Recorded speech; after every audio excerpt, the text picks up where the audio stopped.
Assalamualaikum warahmatullahi wabarakatuh. Innal hamdalillah nahmaduhu wa nasta'inuhu wa nastaghfiruh wa nastahdiih. Allahumma salli ala Muhammad wa ala alihi wa ashabihi ajma'in. A'udzu billahi minasy syaithanir rajim. Bismillahirrahmanirrahim. Wala taqrabuz zina innahu kana fahishatan wa sa'a sabila. Kaum muslimin dan muslimat rahimakumullah.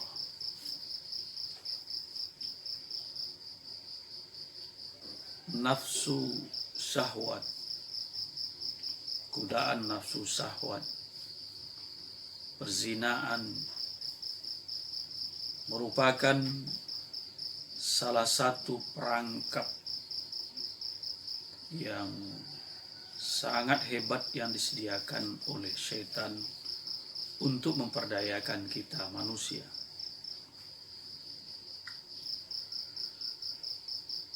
Di dalam kesempatan sebelumnya kita sudah membahas tentang orang pertama yang terkurung di dalam gua, yang doanya dikabulkan langsung oleh Allah Subhanahu wa Ta'ala, yaitu orang yang berbakti dengan sebaik-baiknya kepada kedua orang tuanya. Dalam kesempatan ini kita akan membahas doa dari orang yang kedua yang juga langsung dikabulkan oleh Allah Subhanahu wa Ta'ala, yakni seorang pemuda yang dia itu berhasil membebaskan diri dari jebakan nafsu syahwat yang telah disiapkan dengan baik oleh setan. Jadi dalam keadaan mereka bertiga di gua itu,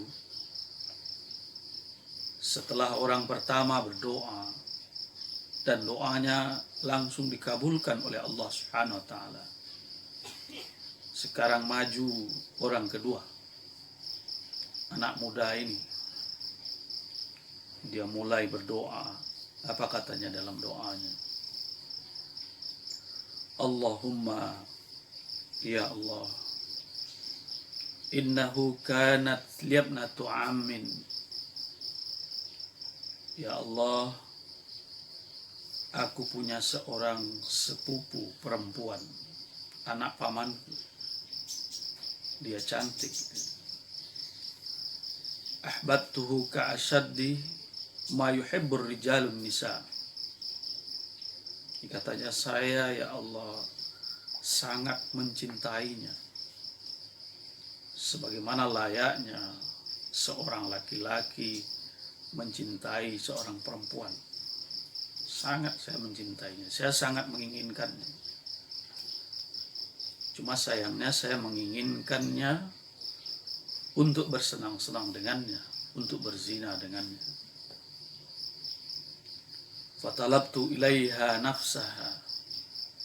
Saya goda dia, saya sering menggoda dia. Saya sering mengajak dia untuk berzina. Fa'abat, tapi dia tidak mau, dia enggan. Dia tidak mengabulkan permintaan saya itu. Tapi saya terus saja mengajak dia, terus saja menggoda dia. Sampai kemudian dia mengajukan sebuah syarat, hatta atiyata bimi'ati dinari. Mungkin dia tidak punya argumen lagi yang bisa dia kemukakan kepada saya. Kemudian secara spontan mungkin, atau mungkin menurut dia saya tidak mampu melakukannya, dia melakukan syarat. Istilah kita nyabang, kamu boleh kamu akan melayanimu untuk berzina, aku akan melayanimu untuk berzina, tetapi kamu harus beri aku 100 dinar. 100 dinar itu kan banyak, sekitar 300 juta. Tapi katanya dalam doanya itu kepada Allah, saking sangat inginnya saya menikmati hubungan terlarang itu dengannya, saya berusaha sekeras. Fata'ibtu hatta jama'tu mi'ata dinarin. Saya bekerja keras, berusaha sebaik-baiknya, sampai kemudian saya berhasil mengumpulkan 100 dinar itu. Faji'tuha biha. Kemudian dengan menenteng, membawa 100 dinar itu, saya datang kembali kepadanya. Tentu dia kaget. Nih, syarat 100 dinar yang engkau minta, nih saya bawa. Sekarang penuhi tuntutanku, apa yang sudah jadi kesepakatan kita sesuai dengan syarat yang engkau ajukan. Ketika itu ya Allah, dia tidak bisa mengelak. Dia terpaksa memenuhi keinginan saya melayani saya berzina. Kemudian katanya, falamma waqa'tu baina rijlaiha. Kemudian ketika saya sudah berada di antara dua kakinya, kami sudah siap untuk melakukan perbuatan yang dikutuk itu. Di ujung upayanya dia kemudian berkata, qalat, apa katanya? Ya Abdullah, wahai hamba Allah, la taftahil khatama illa bihaqqi. Jangan engkau buka sesuatu yang terkunci, yang tergembok, sesuatu yang terlarang itu tanpa jalan yang benar. Janganlah bang, ini tidak benar, ini salah besar, janganlah engkau lakukan itu. Katanya dalam doanya itu, dengan nasihatnya yang terakhir ini, ya Allah, saya menjadi sadar. Fakumtu anha. Pada saat kami sudah siap melakukan perbuatan terkutuk itu, setelah saya mendengarkan kata-katanya yang terakhir itu sebagai upaya terakhirnya untuk menghindari perbuatan terkutuk itu, saya kemudian langsung bangkit menjauhi dia. Saya tidak lagi mau melakukan itu. Saya biarkan semua yang saya berikan kepadanya. Fa in kunta ta'lamu anni fa'altu dzalika ibtigha wajhik fafruj lana furjatan fafarajallahu lahu. Maka jika menurutmu ya Allah, apa yang kulakukan itu sebuah amal saleh, sesuatu yang ikhlas untuk mencari keridhaan-Mu, maka tolong kami ya Allah. Kami sekarang sedang terkurung di dalam gua ini. Bukakan untuk kami pintu gua ini atau batu yang menutupi gua ini, sehingga kami bisa keluar. Maka seketika itu juga fafarajallahu lahum, Allah geserkan kembali batu yang menutupi pintu gua itu, sehingga mereka sudah 2/3 bisa keluar. Kaum muslimin dan muslimat rahimakumullah, ada beberapa pelajaran penting tentunya dalam kaitannya dengan tema kita, yang bisa kita simpulkan, yang bisa kita ambil iktibarnya dari kisah yang disampaikan dalam sebuah hadis sahih riwayat Bukhari, Muslim, Abu Daud dan Ahmad ini. Yang pertama, sebagaimana pesan dalam surat Al-Isra ayat 32 yang kita baca tadi, kita jangan sekali-kali mendekati perbuatan zina, apalagi tentunya melakukannya. Mendekatinya saja sudah dilarang oleh Allah Subhanahu wa taala. Wala taqrabuz zina innahu kana fahishatan wa sa'a sabila. Itu sangat buruk bagimu. Perbuatan yang sangat jelek, perbuatan fahsya. Jangan karena dalih cinta ini merupakan anugerah. Ya Allah, aku punya seorang saudara sepupu, anak pamanku, anak mamaku kalau saya bilang. Ahbabtuha ka asyaddi ma yuhibbur rijalun nisa. Saya sangat mencintainya Allah. Jangan dengan dalih cinta ini datang bukan dari saya, ini adalah anugerah Allah. Kemudian diperturutkan itu, sehingga kemudian watalabtu ilaiha nafsaha, mengarah kepada perbuatan-perbuatan yang dilarang oleh Allah Subhanahu wa taala. Jadi pesan ini sangat kental diingatkan pada kisah ini. Jangan sekali-sekali anugerah di mana seorang pria atau seorang wanita dijadikan suka oleh Allah Subhanahu wa taala kepada lawan jenisnya itu, dibelokkan fitrah itu oleh setan kepada hal-hal yang dilarang. Itu yang pertama. Kemudian yang kedua, dalam kisah ini tegas-tegas dapat mengingatkan kepada kita, terutama perempuan muda atau perempuan lewat muda sekalipun, sebab yang terjebak dalam perbuatan zina bukan hanya mereka yang belum pernah menikah, yang masih gadis, tapi juga mereka-mereka yang sudah berumah tangga. Betapa banyak yang berselingkuh. Pesan intinya terkait ini yang bisa kita ambil dari hadis tadi itu adalah jangan sekali-kali seorang wanita itu memberikan peluang sekecil apapun kepada seorang laki-laki untuk sampai ke situ.